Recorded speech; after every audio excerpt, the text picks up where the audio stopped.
একটি মানবিক সমাজ গড়তে পারলে থ্যালাসেমিয়া রোগ নিয়ন্ত্রণ করা সম্ভব বলে জানিয়েছেন জিয়াউর রহমান ফাউন্ডেশনের vice president doctor Zubaidur Rahman. 1 lakh স্বাস্থ্যকর্মী নিয়োগকালে থ্যালাসেমিয়া প্রতিরোধে প্রশিক্ষণ প্রদান করা সম্ভব বলেও মন্তব্য করেন তিনি। রাজধানীর ইঞ্জিনিয়ার্স ইনস্টিটিউটে বিশ্ব রক্তদাতা দিবস উপলক্ষে আয়োজিত অনুষ্ঠানে এসব কথা বলেন তিনি। এ সময় থ্যালাসেমিয়া রোগীদের অনুদান প্রদানের আশ্বাস দেন স্বাস্থ্যমন্ত্রী।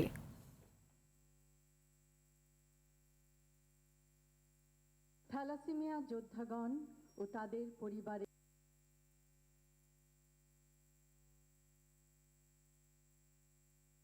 1 লক্ষ নতুন স্বাস্থ্যকর্মী নিয়োগের সময় তাদেরকে থ্যালাসেমিয়া সম্পর্কে সম্যক জ্ঞান দেওয়া যায়, অর্থাৎ এর উপসর্গ, চিকিৎসা ও আশ্বস্ত করার পদ্ধতি সম্বন্ধে প্রশিক্ষণ ও অবগত করা যায়।